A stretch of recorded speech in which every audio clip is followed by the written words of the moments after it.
and welcome to the Mindset Michele TV show. We're super excited for you to be joining us today, and we can't wait to hear what today's experts is going to share with us, because it's such another fabulous expert. So hello, Julie. Hello, thank you for having me. I'm excited. I am too. I can't wait. It's so exciting to come across people like Julie. She's the founder and CEO of an organization called Stronger Than My Excuses. They're a production media company that help people find their inspiration through panel discussions and presentations. Julie's also an international author and speaker, and such a multi-talented woman that I want her to share much more than my brief introduction. Julie, please share with people who you are and how you came to be doing what you're doing. Okay, thank you for that introduction. So it's funny because I was always quite outgoing, and well, I guess I seemed confident to people because I was bubbly and I could get up and do a speech, and I don't have the fear of public speaking like a lot of people do. But all throughout the time that I was doing speeches and different things with many organizations, I had imposter syndrome really badly, really bad. No one would ever have believed me. And some of my friends, when I say to them I was never very confident, they go, "You are confident." I say, no, I've always been very positive and very upbeat, and I can be confident to get up and speak in front of people if I know my topic. But the imposter syndrome was hugely ingrained into me, and I still don't know why, really. But so the funny thing is that probably about 8 or 9 years ago, I was going through a pretty hard time with finances, and I was going through a breakup and all sorts of things, and I started looking for motivation, and I thought, I really need motivation. I'll look up, I always save these articles on my computer from, it might be from Richard Branson or, Oprah Winfrey, someone that inspires me. And so I went looking, and I found this article called Overcoming Adversity, So You Think You've Got It Bad. And I thought, wow, I'll read that one. That'll inspire me. So I started reading. I got about 3 lines in. I went, oh my God, this is my own article. I wrote this 10 years earlier when I wanted to be a speaker and I wanted to be a writer. And I thought, so I read through my article and I thought, what were you thinking? Why didn't you publish this? This is good stuff. So anyway, in the end, that inspired me to start really seeking ways to tell my story and become a speaker. And I wanted to become a speaker mainly, and let people know my story, and then tell them how I started to find confidence, not just positivity, because there's a big difference. And I didn't understand that at the time. I didn't know I had imposter syndrome. I just knew I wasn't pushing ahead because I didn't have the belief, and I didn't understand. I was looking for magic pills, and I was a seminar junkie, and nothing like that was going to work until I could really come back and hone my skills of confidence and self-belief and a lot of other things. But we can talk more about that. But that's how it started. So if I can just elaborate on how it became a media production company, is that I said to some friends, come over, we'll have a wine. I want to talk to you about this idea I've got. I want to do a panel discussion. So we sat there over a bottle or so of red wine, and we decided we're making a TV show. It's a panel discussion, and we'll talk about mindset. And that was my passion, and I needed people to help me. And in the end, they were sort of half interested, and they said, look, basically they said, we'll come on as your co-hosts, but it's your show, you do it. So I went, okay, I'm calling it the Stronger Than My Excuses show then. So I did that, and they co-hosted, and we made a series of 8 shows, and we never spent any money. We got sponsors to cover all the costs of the videography, the editing, and it was going to be filmed on an iPhone. And in the end, we got videographers and 3 cameras, and all of this advice that came to me was that you can't just do it on one. No one will watch, that it needs to be more engaging. So it grew from there, and now we've got probably about 200 videos on our YouTube channel, and they are all used for, I guess you'd call it push marketing. So it's when people come to you and say, oh, I'm not sure if I need a lawyer. Well, I'm not sure if I need a business coach or whatever. The person that's hosted this show can then say, actually, I just hosted a Stronger Than My Excuses show. I'm a lawyer and it's on that exact topic, family law, or it's on that exact topic, coaching for tradies or whatever it might be. So I've got all these clients that have now purchased my media production kit, and they go off and make their own series of shows on their own theme, and each episode is on a different topic. And so that's what it's all about. They can send it out to their people and say, here, watch this. This will give you an idea. So it qualifies leads for people, and it gives people marketing content to use. It's great. Yeah. And that's how we got there. Wonderful. And what a journey from recognizing that it wasn't about the positivity. So that's a really interesting insight and incredible journey of self-awareness around. It's not about the positivity, it's around the confidence and self-esteem, overcoming all of that and going to the different courses. And I like how you called it being a seminar junkie. That's I'm sure there's many people that can relate to that and understand that they're also seeking the answers. And then you so beautifully shared how that evolved into Stronger Than My Excuses. And I'm so glad that you explained about what you actually mean when you're saying a media production company. And I'm hopeful that more of that will come out later in the discussion. For now, more about you still, and about out of all of that background and out of the journey that you've very much been on, what would you then say you think of as success now, having overcome and identified some of your areas that you needed to work on them and worked on them? What do you think success is? I've given this a lot of thought over the last few years, I guess, since I've been really leaning into becoming more confident. And I'll talk a bit more about that later. But, because I used to think it was the material things, and to a degree it still is. You want to live comfortably. And the more that you have, the more you can give, of course. So, but now, the way I probably describe success today is a feeling. To me, success is how you feel inside. It doesn't matter what you're doing, because quite often, you have a great feeling when you just say to your boyfriend, let's go for a walk and get a coffee down by the beach. And that is success, that you're able to do that, that you live, I guess it's all about gratitude as well, knowing that when you're grateful for the things that you have right now, you feel successful. So that feeling is about gratitude. And, generally what I would do is in the morning, I think of my goals. I might do a meditation, and I may even do a meditation where I picture my future self, and I may have a really nice, some things that I want to achieve. It might be my status or something material, but I let that go afterwards. And I live my day trying to be as conscious as possible about how I feel throughout the day. So for me, success is feeling good as often as possible and consciously reminding yourself how lucky you are that you feel as good as you do. I really love that. I love that simplicity, because I appreciate that it's not a simple journey to get there. And that simplicity of reminding yourself through the day about gratitude and being conscious of what you're feeling through the day.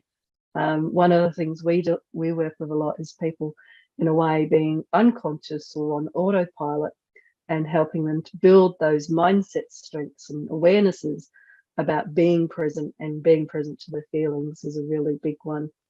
So Julie, with this wonderful experience and this background and your journey, which I'm loving hearing about. What suggestions and tips do you have for people then about how they can also go from feeling positive but not confident to being confident and having good self-esteem, having that level of awareness about their feelings and emotions and practicing things like meditation to set up their day?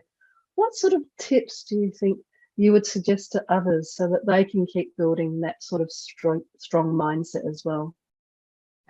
Yeah, so there's no one thing. As I said to you before, I was a seminar junkie. I thought one seminar would teach me to do a goals board, a picture board, and I'd spend a week doing that instead of actually working on something productive.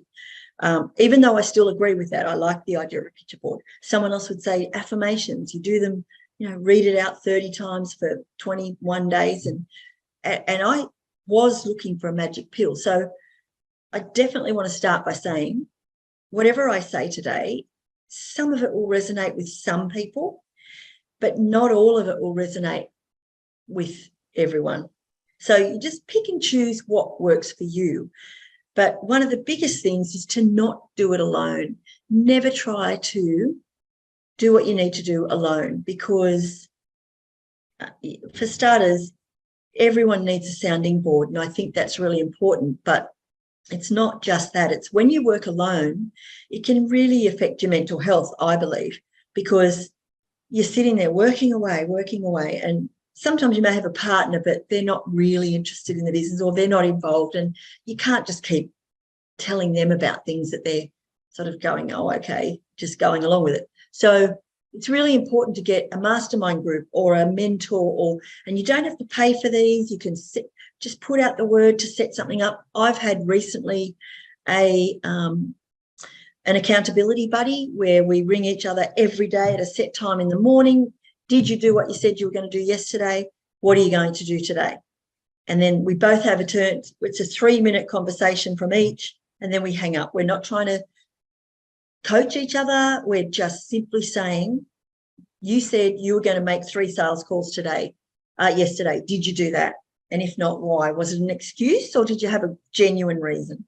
So I really think that we all need that. It's because you could do a great document and then all you can do is go, what did you think about that document? Yeah, I think it's great. Really? Okay, will we go with that? Yeah, you're talking to yourself. There's no one else sitting there to run that by. And you can't ask too many people to just, proofread your documents for free. Friends can do a certain amount, but, friends and family, but really. So getting a mentor or a buddy or a mastermind group where you help them and they help you, so you can run a few ideas past people, is so really that's a really good suggestion, and I really hear you with the sounding board idea, and even in your introduction you were talking about having people over for a glass of wine. So I love how in different ways you've been implementing this, and this is a very useful tool to get the feedback, get the engagement. And you're right, you don't have to necessarily pay for a mentor or a coach or a this or a that. You can get that through accountability groups or accountability buddies. The other thing on the other side, though, is to also, if you are looking to strengthen a skill, then to get somebody that has those skills already as a coach, etc., etc.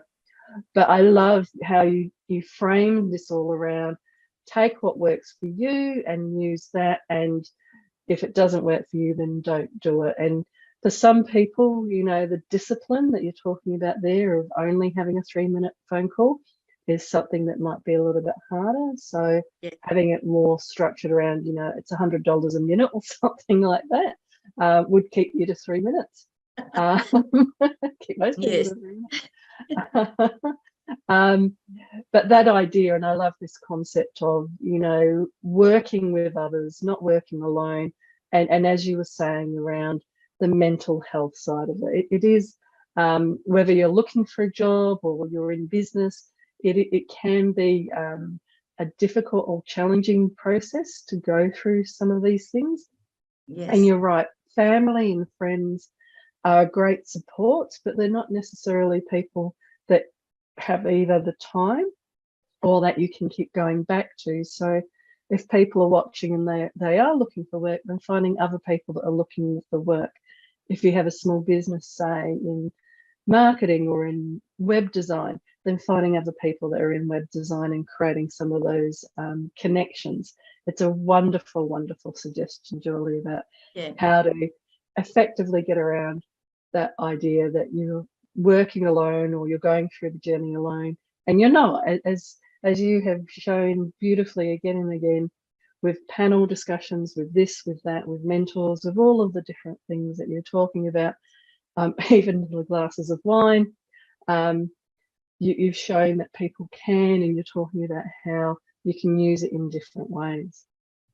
Yeah, it is really, there is a definite benefit to having a business coach, but I'm probably talking to people who are a bit early days maybe for a business coach. So I guess that's where I'm directing this. I'm directing this to people who need to bring themselves up to that next level, to build that confidence, to get to that stage. So I did all of that. I did it through networking. I network my butt off, if you like, because I love it. I love the connections I've built. I'll start by going to a networking event, and I look up to these people. And as I said to you, I had imposter syndrome terribly bad in the beginning. So some of these people that I would look up to, I now consider really good friends, because I've realised they're just business people. They're going through struggles. They've got certain things they're good at and other things they're not. And I can bring things to them, my creativity. So I think because I'm not an intellect as such, I'm much more a creative. So I would rather come up with an idea and let other people say, have you thought about this? Oh, no. And they can give me all the why it wouldn't work. And then I can say to them, if we do this and do that, would that work? Yeah, maybe. And so I like to then massage that idea around and make it work. And I'm very happy to say, okay, this idea is not going to work, put it aside, and then come up with another idea. But I am full of ideas. So I'm the creative. So I can talk to people, and when I'm talking to them and I'll say something that might be an idea for them, and I see them ticking it over in their head thinking, oh, yeah, maybe that could work for me. So I know that I'm contributing, and I understand that I'm worthy of being in that networking room as a business owner, as worthy as anybody else. I'm not an accountant, and I don't, I'm not working with figures, and I don't do my BAS and everything on top. Like, things don't always go right, but that's not my forte. So someone else I have doing that now, and someone else is my accountant, and I have, the people in place to do the things I need. My VA does a lot of my posts. I've got a local VA, which is great. So I don't even check my posts usually on Facebook and LinkedIn. So, but I go into there all the time to check in, of course, and make comments, but my VA will put the initial post in. So it's definitely worth, and I met all of these people through networking, all of them, everyone I work with. So it's an amazing thing. But moving on from having someone to support you, there's a couple of other things that I would like to just mention about tips for success, I guess, or getting started and really empowering yourself, is creating that empowering belief in yourself by figuring out what is it that you offer. What are you already doing for people that might be a little bit different? What's what personality do you bring to it? So you may not suit, a certain person. They may not be a good client match for you. That's okay, because there's someone else that is. Why? Who are you, and what are you bringing, and how can you make yourself realize you're worthy? So what are you doing to make the world a better place? So that's one really good thing to do. Believe in yourself, in something in yourself, and build on that. The other thing is to strengthen. So just to reflect there on that point, because I think you very beautifully talked about the networking, that helped you to then identify people that had skills in areas where you were not perhaps as skilled. So you're able to delegate activities from your business, but we can relate it to life. You might meet cleaners or PT people, or physical trainer people. And that then also, when you were talking about creating that sense of self-belief in yourself, so identifying what it is that you're good at, I think is also something else that from that networking perspective is a really good way of identifying, well, I'm good at this, but I'm not good at that. And you so beautifully talked about how your gift and your work is around that creativity, and recognizing that that creativity and that positivity is your gifts, and it's building the self-belief then around those particular gifts, and letting other people have that same sort of self-belief around numbers or accounting or something like that. So you're so beautifully sharing about how to keep reflecting on who you are and what is it that you bring in your gifts to the world, and can share with the world with building that positive mindset around that. And then the final thing that you were so beautifully sharing about was that it's not fit for everybody. Like it's not going to always be a good match, and that's okay, because it's not about you or them. It's just finding the situations where it is a good match. Yes, absolutely. So another thing that I really worked on, and let me know if I'm talking too long, but is to reset the way you think about things. So I used to get a little bit of anxiety, and I think, I don't know, I'm not a psychologist, but I believe that decision-making can really eliminate a lot of anxiety. It's not what you're doing. What you do might be scary and you might get a bit nervous, but the anxiety comes from not making the decision in the first place. When you're sitting there going, oh, will I do this or not? I don't know whether I should do, I'm not sure. Just jump in and do it. As long as you've done a little bit of background to make sure that it's something that you think is pretty okay, go in and do it. And then look at it afterwards. If you made a mistake, of course, you're just going to learn from it. We all know that mistakes are just learning. So you've learned, okay, I won't do that one again, but next time I'll put a bit more research into that area. Then you jump in and try something else. But sitting on the fence just makes you more anxious. So resetting your mind in a way where you, and you can do this by leaning in, and I think I mentioned that before. Start leaning in. So start watching motivational videos. Start to listen to maybe some small meditations, little guided meditation that might be just 2 minutes, or set your alarm clock for, I do this, I've turned, my alarm might still go off. I've got my phone on silent, but I'm not sure if alarms still go off, but my alarm might go off. It says meditate 1 minute. And I just stop what I'm doing, put my little meditation music on, and breathe and breathe. And it just brings me back down. So there's all little things you can do to lean into a whole new life. So if you want to, be a pop singer on a cruise ship, by leaning in, look up the cruise lines. Start asking the questions. Let people know when you're at a networking event, because someone will know someone who's done something like that before, and they'll say, I know someone who, and they tried this. You go, oh, good idea. Or now the more you lean in, this is what they talk about, the law of attraction. It's not magic, not really. It seems like magic, because it's just like, when I went to buy a car, I saw a red Mazda online. Now, I'd never looked at Mazdas before. And of course, they were all over the road. The next time I drove out in my old car to head up to try and test drive this car, I went, oh my gosh, there's a Mazda. Oh, there's another Mazda. And there was red Mazdas. And I thought, they were always there. I just never saw them before. So the law of attraction is all about starting to look for things, starting to ask about things, doing some research, and just leaning in. As soon as you start leaning in, things start to happen. What can you do right now towards your goals?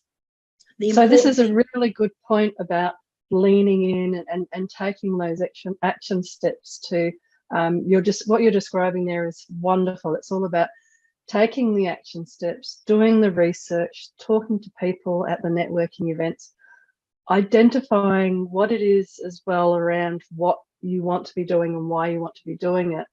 And then I loved the red master example. I'll be doing a lot of neuroscience this year.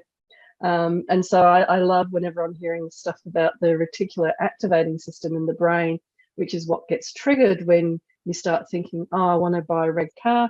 Suddenly you see red cars everywhere. Yes. I've also been learning about and what you're talking about in that sort of sense that the universe is bringing things into your awareness. There's another part of the brain that's called N-methyl-D-aspartate, and it's called the coincidence gene.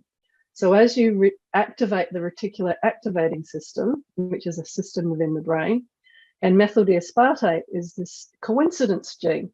And so that part of the cells in that part of the brain start to actually bring in more and more. And you like with the red car, it was always there, but because you're resonating and you're talking to people about it and you're sharing what you're doing with people, you're actually bringing that more and more. And so this leaning in stage that you're describing is actually really important for people to understand that it doesn't need to be a big step. It's just taking any step, because then you activate the reticular activating system, you activate the N-methyl-D-aspartate gene in your brain, and all of your physiology then starts to support where your focus and your energy is going. Absolutely. And you've brought up the point too that when I'm talking about this, so probably for the last 8 years, I've been reading. I wouldn't call it studying, but whenever I drive, my boyfriend lives 2.5 hours away from me. So, and we love that relationship. I stay at his place most of the time. He's got an office that I can use, and he's retired. So it's easier for me to work from his place. He can go off and play golf and do what he does. But I've got a 2.5 hour trip up and back. And so I listen to Audible all the time. So there's science behind what I'm talking about. I wasn't going to talk too much about that, but you've brought it up. So and just before we perhaps go down that pathway, we are coming towards the end of the show, and I know that you're sharing so much, and we could keep chatting about this amazing stuff and the psychology and biology behind it. But if people wanted to get hold of you, what's the best way for people to reach out, Julie? Look, probably through LinkedIn. Anyone can email me if they like, which is julie@strongerthanmyexcuses.com.au. But generally on LinkedIn, I check in there and I get notifications when people leave a message. So if anyone wants to connect or communicate that way, that would be wonderful. Yeah. Fabulous. And if you were to give some advice to your younger self, what would that advice be? Oh, gee. So advice to my younger self would probably be along the lines of live your life now as you want, which is always a bit of fun. I was a bit of a rebel, but I just wished I'd have rebelled, but also kept a little focus on the future, because the future is coming. We're not going backwards, we're going forwards, we're going towards the future. How can you have fun now and do the things you love now, which might be a lot of partying and travel. And I was doing the whole traveling up the coast with my backpack and things like that. But keep that a little eye on the future, and what do you want? So if you want a nice future, you want a nice house, you want a nice lifestyle, you are going to need to do a few things to set that up. And it doesn't have to be huge. Could even be just what I mentioned before, leaning in to a couple of ideas. I had my first surf shop when I was 20. in Yamba. So, I've always tried to get ahead by having my own. I've been a bit entrepreneurial, but definitely live your life. Don't give up what you love, but keep a little tiny bit of space to think about the future. It's very hard when you're young. It is, and it's such wonderful advice, and I really hear you about, yes, live now, enjoy your youth, enjoy all of the partying, etc. But just keep in mind also about leaning in a little bit and planning a little bit for the future. So, Julie, it's been absolutely magical having you on the show today. Thank you so much for coming on. Thank you for having me. It's been amazing, and I hope I've given some ideas, some tips for people that are watching. Wonderful. But for now, everybody, we've come to the end of another amazing show with so much information. Julie was so generous to share so many of her wonderful tips and insights with us. But from my heart to your heart, be great, be fabulous, and be you.